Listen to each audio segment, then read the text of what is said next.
Dan kemudian wa ma amartukum bihi fa'tu minhu mastata'tum. Dan apa saja yang aku perintahkan kepada kalian, maka lakukanlah perintah tersebut semampu kalian. Lakukanlah perintah tersebut sebisa kalian, sekuat kalian. Nah, ini ada perbedaan di dalam menjauhi larangan dan melaksanakan perintah. Kalau di dalam menjauhi larangan kita diperintahkan oleh agama, diperintahkan oleh syariat, diperintahkan oleh Allah Subhanahu wa taala, diperintahkan oleh Rasulullah sallallahu alaihi wasallam untuk menjauhi larangan tersebut sejauh mungkin. Untuk menjauhi larangan tersebut benar-benar menjauhi dan tidak mendekati sedikit pun. Akan tetapi di dalam menjalankan perintah, di dalam melaksanakan perintah-perintah Allah Subhanahu wa taala, Allah Subhanahu wa taala memberikan keringanan kepada kita. Allah Subhanahu wa taala tidak menuntut kepada kita agar kita benar-benar harus melaksanakan perintah tersebut, melaksanakan sesuatu yang diperintahkan oleh Allah Subhanahu wa taala. Oleh karenanya di dalam Al-Qur'an Allah Subhanahu wa taala berfirman, ada dua ayat yang mana ayat ini kemudian berhubungan dengan ayat ini, dengan hadis ini. Ayat yang pertama, ya ayyuhalladzina amanu taqullaha haqqa tuqatih. Wahai orang-orang yang beriman, bertakwalah kalian kepada Allah Subhanahu wa taala haqqa tuqatih, dengan sebenar-benar takwa. Dengan takwa yang sungguh-sungguh, dengan takwa yang sempurna. Tapi kemudian di ayat yang lain Allah Subhanahu wa taala berfirman, fattaqullaha mastata'tum. Bertakwalah kalian kepada Allah Subhanahu wa taala semampu kalian, sebisa kalian. Ayat ini, dua ayat ini secara zahir ada kontradiksi di antara dua ayat ini.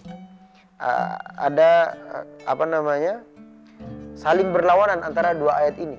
Akan tetapi kemudian para ulama menafsirkan bahwasanya ayat yang pertama tadi, yaitu yang berbunyi ya ayyuhalladzina amanu taqullaha haqqa tuqatih, wahai orang-orang yang beriman, takutlah kalian kepada Allah Subhanahu wa taala, bertakwalah kalian kepada Allah Subhanahu wa taala dengan sebenar-benar takwa.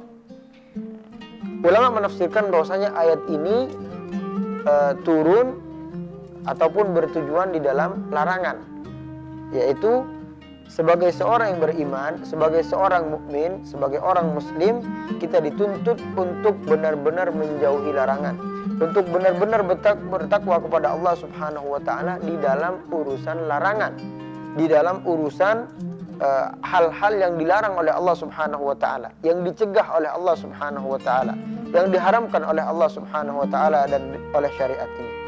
Akan tetapi kemudian ayat yang kedua, fattaqullaha mastata'tum, bertakwalah kalian kepada Allah Subhanahu wa taala semampu kalian. Ulama kemudian menafsirkan bahwasanya ayat ini turunnya ataupun tujuannya, sasarannya adalah di dalam melaksanakan perintah, di dalam melaksanakan ketaatan kepada Allah Subhanahu wa taala. Seperti contoh apa? Seperti contoh dalam melaksanakan sholat. Kita dalam melaksanakan sholat fardu, kita diwajibkan untuk berdiri. Akan tetapi ada keringanan. Kalau orang nggak mampu berdiri, diperbolehkan untuk sholat dengan duduk. Orang nggak mampu sholat dengan duduk, boleh sholat dalam keadaan berbaring. Nggak mampu berbaring, boleh dalam keadaan terlentang. Nggak mampu terlentang, boleh sholat dengan hanya menganggukkan kepala dan seterusnya. Banyak keringanan-keringanan di dalam melakukan ketaatan. Seperti juga contoh berpuasa. Berpuasa diwajibkan selama 30 hari. Akan tetapi misalnya ada seseorang yang tidak mampu, kemudian di tengah mendapat setengah bulan tidak mampu, dan mendapatkan keringanan daripada Allah Subhanahu wa taala. Boleh dia tidak melakukan puasa pada waktu itu karena ada uzur tertentu, dan boleh nanti kemudian mengqadha puasa tersebut pada bulan berikutnya.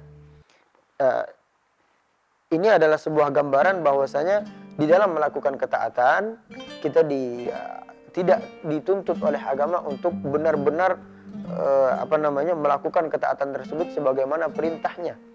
Akan tapi di situ ada keringanan daripada syariat, ada keringanan daripada Allah Subhanahu wa taala, ada keringanan daripada Rasulullah sallallahu alaihi wasallam, yang mana semua tujuannya itu adalah untuk kebaikan kita.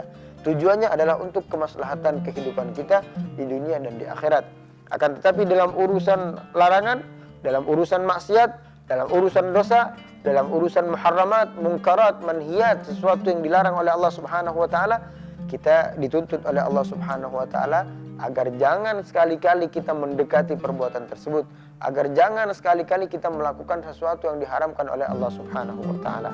Maka kalau orang melakukan sesuatu yang dilarang oleh Allah Subhanahu wa taala walaupun sedikit, maka orang tersebut sudah dianggap melanggar perintah Allah Subhanahu wa taala, membangkang kepada Allah Subhanahu wa taala, kemudian menentang Allah Subhanahu wa taala, dan orang tersebut sudah dianggap melakukan kemaksiatan dan durhaka kepada Allah Subhanahu wa taala. Kemudian orang tersebut sudah dianggap melakukan dosa.